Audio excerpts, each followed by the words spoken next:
How to make a deal with a demon. For those desperate enough to trade, power comes at a price. And when no god answers your call, there are others who will.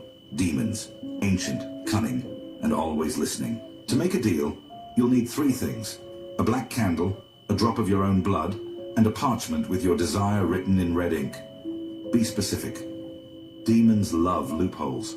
Wait until midnight on a new moon. Draw a circle of salt around you, then place the candle and the parchment in front of you. Light the candle and say, I call to the one who hears in silence. I offer what is mine for what I seek. Come forth. Drop your blood onto the paper. The flame may flicker. The air may turn cold. If it does, something has heard you. Now, wait. You won't always see the demon, but you'll feel it. Standing just beyond your circle. Some say they whisper your name. Others say they appear in dreams. They will offer you power in exchange for something you love. Time, memories, a soul. If you agree, say, the pact is sealed. Blow out the candle, but never step out of the circle until you do. Your wish may come true, but demons always take their payment, sometimes all at once, sometimes piece by piece. So choose wisely. Jezebel, the demon of manipulation and control. If Belisar confuses and Belphegor weakens, Jezebel enslaves. Jezebel is not just a demon, it is a system, a force that moves through people, twisting them into weapons. How she attacks empaths. Narcissists and energy vampires, Jezebel manipulates people to use, abuse, and drain empaths.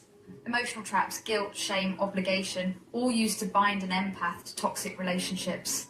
Illusions of love and loyalty, whispering that you have to help them, you can't abandon them, even when it's destroying you. Jezebel thrives on power. And what better way to gain power than to bind an empath's light to darkness? She makes them believe they need to suffer to be good, they must sacrifice themselves for others. Their pain is necessary to help those who need them. Jezebel's greatest weapon is convincing an empath that they must stay enslaved to pain.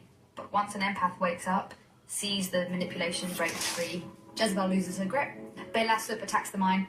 Confusion weakens intuition. Belphegor attacks the body. Exhaustion stops action. Jezebel attacks the soul. Manipulation keeps the empath bound. If these forces can break an empath, they break the biggest threat to their existence. Because an empath is not just someone who feels deeply. They are a healer, a disruptor, a mirror that exposes darkness. And darkness cannot survive being seen. If your mind is full of doubt, intrusive thoughts, mental chaos, it is Belisar. If you're drowning in exhaustion, hopelessness, and stagnation, it is Belphegor. If you feel trapped, controlled, manipulated, it is Jezebel. Calling them by name removes their power. They thrive in secrecy, in silence. But once you identify them, the illusion weakens. Recognize the attachments? If someone drains you, cut them off. If you always feel worse after being around certain people, trust that feeling. If your energy shifts suddenly, look for the source. These entities hide in plain sight. In the people we trust, the emotions we ignore, the voices we dismiss. The first step is to see them for what they are. Cleanse and protect your energy. Empaths must learn to shield themselves. Because if you leave your door open, something will walk through it. Salt, sage, and protective symbols have been used for centuries for a reason. They work because they disrupt dark attachments. Visualizing a protective light around you can create an energetic barrier. Sound like chimes, bells, or certain frequencies can disrupt negative energy. Empaths think their power is just feeling deeply, but true power is knowing how to control that energy, how to direct it, how to protect it, cut off toxic people, block them, walk away. If Jezebel cannot feed off you, she loses power. Move, dance, exercise, sunlight. Belphegor's heaviness cannot survive movement and vitality. Strengthen your will. Demons thrive on doubt. They attack through fear. They win when you question your own intuition. Your mind is a fortress. If you let them inside, they will take everything. If you refuse to let them in, they cannot touch you. The final truth, empaths were never meant to be victims. They were meant to be the ones who see through the lies, the ones who break the cycles, the ones who wake others up. And that is why they are hunted. Because a fully awakened empath is a threat to everything darkness feeds on. So if they come for you, fight back. protect your light, because the only thing demons fear more than the dark is the one who can see through it. The first internet post that really brought Zozo to light dates back to March 24th, 2009 on TrueGhostTales.com, a forum by Darren Wayne Evans. He uncovered an old Ouija board. He wanted to use it in order to contact the deceased lead singer of his favorite band, Bon Scott from AC/DC. He set the planchette down and began his session alone. After a half hour of no activity, the planchette finally began to shift ever so slightly. It slowly drifted towards the first letter, Z, and then to O, and then it moved faster back and forth, spelling out Zozo over and over again. So he moved the planchette to goodbye to try and end the session. But in a few last motions, the planchette frantically spelled out, "See you in hell." After Darren let go, the board then threw itself across the room. Ever since that initial session, Darren began experiencing intense nightmares. He'd wake up paralyzed and he couldn't move or speak, and he would hear the whispering of disembodied voices in his ears. Then he would hear random knocking on the walls and floors of his house during the day. On top of all of this, he felt he was constantly being watched no matter where he went. She was a violinist, and she started failing her classes and couldn't get any gigs. So she started to say, to her friends, I would do anything to be famous and get gigs. But she didn't realize who was listening. It wasn't just her friends, but also the devil. Now, she goes to bed one night, and she has this really vivid dream. There's this beautiful man. He comes in her room, and he's naked. And he says, I will give you fame and fortune. All you have to do is give me your soul. And she goes, yeah, sure, I'll do that. And so, all of a sudden, this contract appears right before her. And he says, let me see your hand. And he cuts her finger and says, sign this contract with your blood. So she signs the contract. And all of a sudden, the contract, he picks it up and puts it in his hand. And it turns to flames, and then falls on the floor as a bunch of ashes. So she wakes up, and she's, a little bothered by the dream, but thinks it's just a dream. Until she looks at her finger. There's a cut. And on the floor is a pile of ashes. So, fast forward several years, she becomes famous and starts traveling all over the world and lands all these huge gigs. But then she starts getting involved in partying, and she contracts AIDS.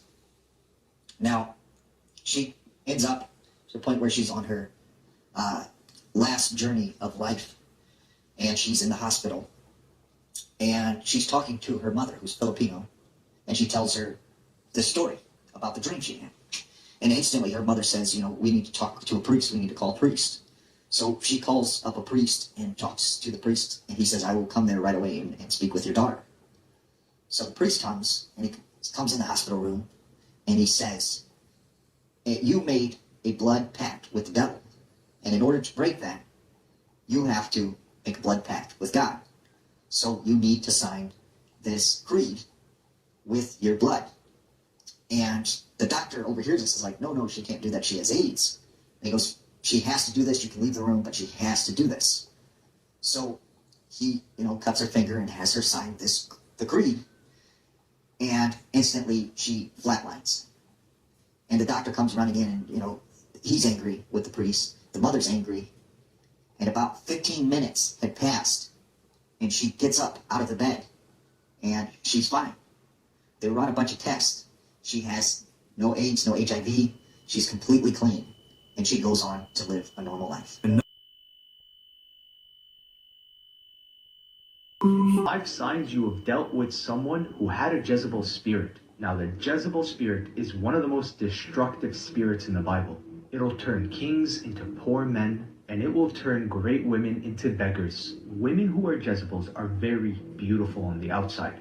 Now, when men are Jezebels, they make you think that they have it all figured out to lure you in. The Jezebel spirit operates on a very insane level of deception. They don't love. They sit back and study you. They study you before they even approach you. They sit back and watch what matters to you the most, your faith, your purpose, your life. Then they capitalize on that and pretend like they're aligned on the same mission as you are. And oftentimes they seem like they're sent from God. So perfect in everything they do and how they approach you at first, until their true colors show. But by that time, you have already fallen so deep for this person, or at least what you'd hoped they were, to the point where now they have you under their control, under their manipulation. and you pour every single ounce of effort to your heart, your mind, and your soul, only to find out that their actions don't align with anything that you thought they were. They'll even cry and seem remorseful when you catch them in their lies, but they're not crying because they actually feel bad. They're crying because they got caught. You see here, a Jezebel doesn't truly care like you think they do. They are masked so well by the enemy just for you. And sometimes they show you that they are not here for any benefits. So you're there thinking that this person is actually genuinely loving you. And when you find out the truth, it crushes you. You ask yourself, how? Why? But just know the enemy will perfect the plan to make you fall on this path to God. Jezebels can be so beautiful and so well put together. They can really make you think that they're the final piece to your puzzle. But their beauty is only a cover-up for their deep insecurities. You see here, a Jezebel spirit operates on validation. And you will realize that this person, over time, will seek validation not from you alone, but from other people as well. To the point where even if you catch them in their lies, you might be the one blamed for it somehow. This person walks with such an empty soul in them that they have to suck the energy out of every single person around them. Always pray that God shows you who people's true intentions are before you get serious with them. Crazy guy who lived there sacrificed rabbits, and what a weird place it was. But there's nothing that could prepare you for what you saw inside Pazuzu's house. All right, let's go. Jesus Christ.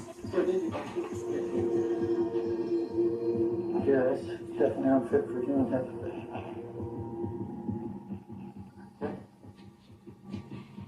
If filth had a smell, it was at the house.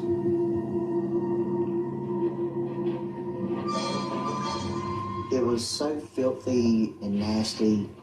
No drainage. It's kind of surreal. Oh, let's get those rooms back there. Is that thing dead? No, it's alive. Going down to the hallway, there's a bathroom on the right-hand side. Just up from that was Pazuzu's room.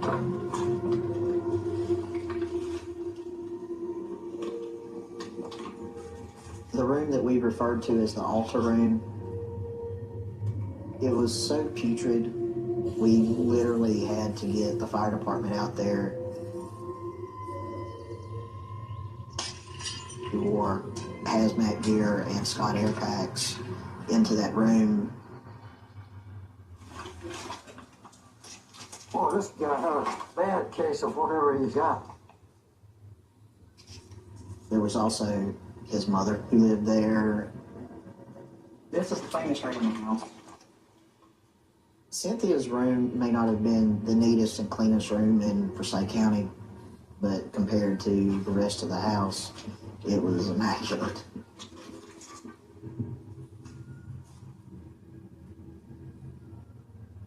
It's so hard to try to describe what it was like. This is not normal. You would be hard-pressed to be inside the house and not think that the person who lived there was capable of about anything. I actually need some air.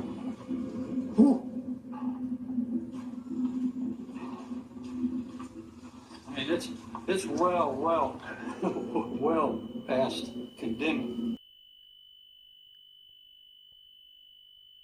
About the Zozo and the Ouija board meaning and okay, listen, okay. Zozo is not Pazuzu, okay? Oh, whoa, how I know? Well, just listen, right? Zozo is not Pazuzu. Zuzu is Pazuzu. Z-U-Z-U, or the two-letter combination of Z-U. You see that? Most likely dealing with Pazuzu. Although, you do have to mention, when you are using a Ouija board, okay? I don't care how much of a main character you think you are, okay? You won't know what you're talking to. Now, there are, I guess, certain things you can do to have a better idea, but you still have no clue what the fuck you're talking to. And if it's demons, in fact, that you're concerned that are communicating with you, then yeah, you really ain't gonna know. There's no way you're gonna find out, and there's nothing you can do to figure it out. No word, no charm, no talisman or incantation. And furthermore, none of that will help you either, if it is willing to pursue you. Zozo is Hamwawa. Now, who's Hamwawa? Well, first of all, let's figure out who Pazuzu is. Pazuzu is the Sumerian Mesopotamian god of pestilence and plague. He is also known for being assistants of those in birth, you know, women, not men. And so, but he also, you know, rides on the night sky and howls with rotten genitalia. He is the demon god of pest and plague. God, my phone is retarded. Not only that, he also is known as the plague of mankind. As in, he is the plague that mankind is in issues 4.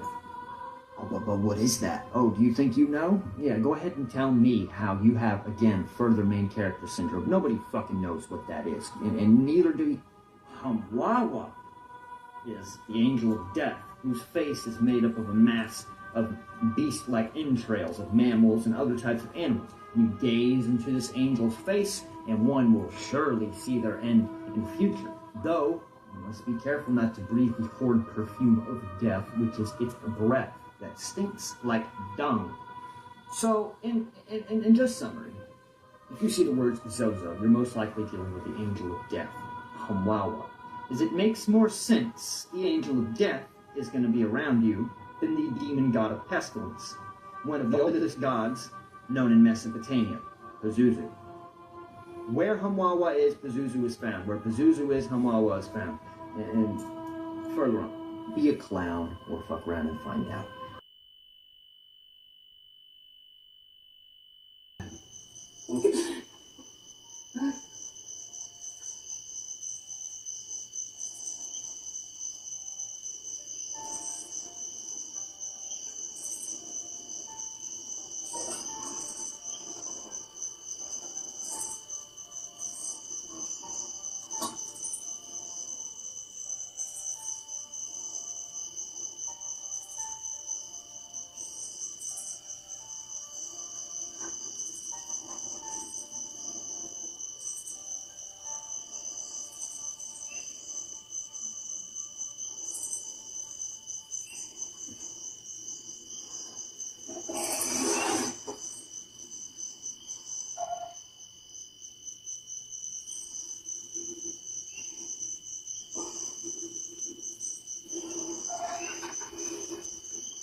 Have you heard of the Pazuzu case? Pazuzu? There's this guy. He was obsessed with this demonic spirit called Pazuzu. He changed his name. I believe he's from Seattle. He ended up recruiting a whole bunch of teenagers and kids to pretty much join his cult. Okay. Perform humans and cats with the neighbors in the neighborhood. He would bury the bodies in his mother's backyard. He got caught and went to jail. But what happened next time? When he was in jail, he kept begging the warden, like, I have to make a sacrifice to Pazuzu because it's a certain day, the moon is out. I have to do a sacrifice or he's gonna come out to get me. Yeah, but he's in jail. The warden's like, are you crazy? Like, no, we can't do that. Yeah. He's like, no, like, even if it's like a little bird, a little creature, like, just please let me do it. That's what he said. Yo, they didn't allow him, right? At 3 a.m. the same day. Oh, he did. No. What? They found his body with scratches, huge scratches that opened into his intestines. His body just they don't understand how he would have. Also, yes, fam, they found his body. This is a true story. Like, you can Google it. That's a real spirit. Pazuzu is a real spirit. If you do research, it's linked back to. Jezebel is attracted to power. She'll give you half of it. She won't give you all of it. You have to know that when the Spirit of the Lord shows up, there's complete freedom. There's not half freedom. When the Spirit of the Lord shows up, there's love, peace, gentleness, kindness, patience, self-control. There's not just love and gentleness. When the fruit of Jezebel shows up, you will be tilted in your motivations to protect yourself and to get power. The fruit of the Holy Spirit never drives you to get power or protect yourself, ever. That's not the fruit of the Spirit. She gets in by open doors. They're usually tied to your childhood. So betrayal, abuse, loss, pain, trauma. You see this in politics. People are accusing other people of things that they have literally done for their entire lives. She accuses you of what she's doing. So you start calling out other people for the behavior that you're actually wrestling with yourself. And that's a Jezebel trick.